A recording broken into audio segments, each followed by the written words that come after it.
praktisnya seperti ini. Jadi di zaman dahulu orang mau memanah itu nggak sembarangan. Jadi kalau zaman dahulu disebutnya, kalau istilah Jawa, panahan ini adalah ilmu sinengker, artinya ilmu yang tersembunyi. Bukan artian orang nggak boleh belajar, tapi kalau mau belajar dia harus memenuhi persyaratan tertentu. Jadi kami di perkumpulan kami berusaha menerapkan apa yang dilakukan oleh para pendahulu kami dahulu. Yang kami dapat dari manuskrip-manuskrip yang kami punya. Dan di zaman dahulu di manuskrip yang kami punya, seseorang yang belajar memanah itu dites oleh gurunya. Pertama yang dites adalah kondisi mental dia. Ya, kondisi mental. Nggak boleh orang memanah ini sifatnya dia punya sifat buruk, emosional, terus brutal, itu nggak boleh. Yang kedua, pemahaman dia terhadap, karena dulu konteksnya peradaban Islam, pemahaman terhadap agama. Artinya pemahaman dia harus lurus, normal, sesuai dengan apa yang disampaikan di zaman dahulu. Bukan orang yang misalkan, mohon maaf, ekstrim. Bukan orang yang radikal. Zaman dulu sudah diterapkan seperti itu. Jadi istilahnya orang ekstrim, radikal itu nggak boleh ikut pemanahan ini. Sehingga tidak disalahgunakan. Sampai kita melihat perkembangan mentalitas dia.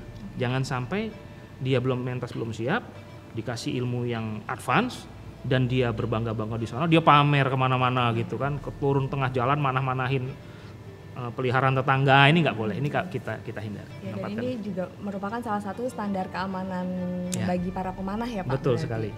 Dan kalau sekarang kita tahu panahan itu tidak hanya sebagai senjata aja gitu, tapi kok tiba-tiba orang bisa berpikiran kalau ini bisa dijadikan sebagai salah satu olahraga. Baik. Jadi semenjak zaman dahulu pun sebenarnya panahan ini sudah menjadi yang kita sebut mungkin sebagai olahraga satu, kedua sebagai entertainment, gitu ya, alat hiburan, dan juga sebagai mengisi waktu luang. Kalau sekarang mungkin para eksekutif main golf gitu ya. Kalau dahulu eksekutif bertemu itu sambil manah. Jadi dulu ada semacam platform, semacam pendopo. Ini peninggalannya masih ada beberapa di Turki, ada di Persia, ada di Arabia, termasuk di Indonesia. Jadi ada pendopo, biasanya ketemu dulu kan di atas karpet ya. Nah ini pendopo terbuka, dia sambil ngobrol, sambil ngopi, sambil ada busur anak panah, di sana ada target. Dia sambil memanah, sambil ngobrol, dia memanah. Lebih spesifik lagi menjadi olahraga adalah olahraganya tentara. Karena ketika dia tidak digunakan untuk berperang, mereka untuk berlatih, para pelatih ini berpikir kan, sekelompok tentara ini tidak selalu dilatih dengan keras. Tapi kadang-kadang dimotivasi dengan, ayo kita bertanding sama-sama sambil berolahraga, ditonton oleh masyarakat umum, kalian ini nanti kita memperebutkan emas zaman dulu misalkan. Nah itulah menjadi olahraga di sana. Nah lebih spesifik kembali menjadi lifestyle olahraga adalah ketika panahan ini mulai ditinggalkan secara militer. Jadi tanggalnya kalau di Timur Tengah itu tahun 1792, terutama di Turki Utsmani, ketika ada namanya Resimen Solak, resimennya Sultan, terakhir kali menggunakan panah di tahun itu. Lalu tahun 1793 oleh Sultan Selim III, militer direformasi sehingga panahan ini ditinggalkan. Namun ditinggalkan militer bukan berarti ditinggalkan oleh masyarakat umum termasuk para bangsawan. Nah tetap digunakan sebagai alat hiburan tadi. Fungsinya full menjadi olahraga. Terutama kalau di Turki itu memanah jarak jauh. Jadi jauh-jauhan memanah. Nah ini semua orang, saya pernah melihat daftar para pemanahnya. Itu yang dari namanya sultan, khalifah, pembuat kopi sultan, prajurit, pengusaha, pedagang, itu semua melakukan memanah gitu ya. Jadi disitulah akhirnya menjadi sifatnya olahraga dan entertainment bagi masyarakat umum. Dan kalau dari manfaat psikologinya ini apa Pak? Memanah ini memang dampaknya keras, namun ilmunya sebenarnya ilmu halus. Jadi ketika kita menarik, melihat, membidik, kemudian kita melepas anak panah, itu butuh ketepatan, presisi, perasaan yang halus. Berbeda satu mili pun bisa berdampak berapa meter gitu. Artinya kalau kita melakukan suatu hal yang kecil di sini, dampak kesananya jauh. Sehingga karena hal itu kita butuh pendekatan psikologis yang baik. Artinya kita harus memainkan perasaan kita dengan baik. Kita harus paham pertama tentang diri kita, state of mind kita, kondisi hati kita itu harus kita paham dulu sebelum kita bertanding. Jangan kita ketika memanah, kita dalam kondisi emosional, dalam kondisi marah, dalam kondisi apa, itu kita tenangkan diri kita. Jadi itu salah satu dampak psikologis, artinya kita dibuat selalu untuk tenang. Apalagi dalam pemanah ini ada 3 sifat wajib yang diwajibkan oleh para pemanah-panah zaman dahulu dalam suatu manuskrip dan pembelajaran. Yang pertama, dia harus bersifat sabar. Baik panahan olahraga atau panahan peperangan zaman dulu sabar. Kenapa? Karena kalau misalkan panahan ini agresif, brutal dan sebagainya, niscaya dia tidak akan terkenal. Apalagi dia mudah diprovokasi. Artinya dia harus sabar. Yang kedua, dia harus bersifat sigap. Artinya dia sensitif terhadap semua hal. Misalkan kita sedang berburu, kita harus tahu pergerakan di sasaran kita mau kemana.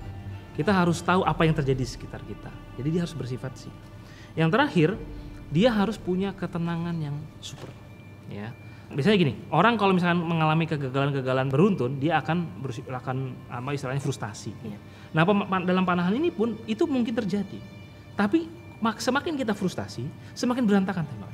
Ajaran guru-guru kita nggak kena, kita nggak boleh nyalahin orang. Yang harus dilakukan apa? Sesegera mungkin kita mengoreksi state of mind kita, hati kita, fisik kita, untuk memahami bahwa ini kesalahan saya harus memperbaikinya seperti apa. Artinya butuh awareness secara psikologikal, kita butuh awareness terhadap what's going on di sekeliling kita termasuk badan kita. Nah, sehingga itulah yang saya bilang manfaat psikologis panahan ini sangat besar karena akan membuat seseorang yang paham, aware terhadap diri sendiri, satu. Kedua, dia akan membuat orang yang dia considerate terhadap lingkungan. Sehingga butuh ketegaran, penguasaan spiritual yang baik. Artinya begini, seorang ini harus menguasai dirinya. Gitu ya. Dan untuk bisa menguasai dirinya, dia harus mengetahui dirinya dan dia harus mengerti kondisi spiritual dirinya. Jadi umum di zaman dahulu para pemanah itu memiliki ritual sebelum memanah. Ritual itu tentunya kalau umat Islam biasanya dia berwudu dahulu sebelum berlatih, lalu dia berdoa meminta kemudahan dalam pelatihan, dan ketika memanah itu ada ucapan-ucapan kalau yang kita kenal dengan sebutan kalimat thayyibah, kalimat-kalimat baik, dalam artian untuk mengkondisikan spiritual kita. Misalkan ketika menarik, seperti bagaimana anjuran dalam melakukan berbagai macam kegiatan dimulai dengan bismillah. Ketika menarik karena kita berusaha merentangkan, kita mengucapkan la haula wala quwata illa billah, kekuatan hanya dari Allah. Lalu kita memohon ketepatan Allahumma sadid. Bahkan ketika anak panah pun kena sasaran, yang kita ucapkan apa? Kita harus mengembalikan itu pada kekuasaan yang maha kuasa. Karena yang memperatur dunia ini adalah hanya Ia gitu ya. Nah, ketika mengenai sasaran kita pun harus mengucapkan alhamdulillah hadza min fadlillah. Artinya bahwa segala puji bagi Allah, berkat Ialah ini terjadi. Nah, ini dari Dia gitu. Nah, inilah sifat-sifat spiritual yang sebenarnya muncul secara natural dari panahan. Karena panahan ini kalau saya sebutkan sebenarnya arm length basis ya, betul. Karena ketika mana kemampuan kita hanya untuk menarik ini. Tapi ketika panahan itu sudah lepas, itu udah bukan kuasa kita lagi. Bisa ada angin, bisa ada apa. Sebagus-bagusnya anak panah kita, sebagus-bagusnya skill kita, sebagus-bagusnya busur kita, ketika anak panah keluar dari busurnya, itu bukan kuasa kita. Itu kuasa yang punya alam. Maka dari itulah kita sebagai pemanah, terutama panahan tradisional, memahami itu. Makanya hampir semua panahan tradisional, bukan hanya dalam peradaban Islam, panahan tradisional dari seluruh wilayah itu selalu ada aspek spiritualitas. Panahan India, panahan Jepang itu dengan ritual yang sangat berbagai macam untuk pengkondisian dirinya. Panahan Cina pun juga disebut ada panahan Zen gitu istilahnya, ada sekarang yang dikembangkan. Panahan Konfusius sekarang pun dikembangkan banyak orang, dan itu diambil dari zaman dahulu. Jadi memang artinya gini, memanah ini akan membentuk seseorang yang memiliki jiwa spiritualitas yang baik, spiritual secara umum ya saya bilangnya. Dia karena apa? Karena dia biasa berinteraksi dengan suatu hal yang di luar kendalinya dia, dan dia sadar dengan hal itu. Jadi selama ini kita hidup dengan keseharian kita merasa bahwa kita mampu semua ini di bawah kendali kita. Tapi dalam panahan kita ada bagian dari segmen panahan ini yang kita tahu ini bukan kendali kita, gitu. Yaitu ketika anak panah lepas sampai ke sasaran. Karena semua pemanah pasti pernah mengalami ini, semua sudah perfect, sudah sempurna. Ketika anak panahnya lepas, ada aja sesuatu, cuman beda 1 senti, beda 1 mili, beda bahkan melenceng jauh, padahal merasa dia kayaknya pas kok tadi. Nah itu ya akhirnya kita menyadari bahwa ada kekuatan lain yang berperan di sini, sehingga kita harus men-setting spiritualitas kita, pikiran kita, bagaimana kita memahami bahwa hidup ini adalah antara usaha dan doa, dan inilah yang diterapkan dalam kehidupan sehari-hari. Pokoknya akhirnya kita harus berserah diri ya Pak? Betul sekali. Itulah Sport People, pesan dari Pak Irfan langsung. Kalau tadi kita sudah ngobrol banyak ya, banyak sekali manfaat yang bisa kita ambil dari panahan tradisional. Selain manfaat fisik, manfaat psikologis maupun batin, juga kita harus bisa lah mengembangkan budaya kita, jangan sampai ditinggalkan. Oke, Sport People, terima kasih udah nonton episode Bidadari Tribun kali ini. Jangan lupa ikuti terus episode lainnya. Jangan lupa juga untuk like, komen, dan subscribe.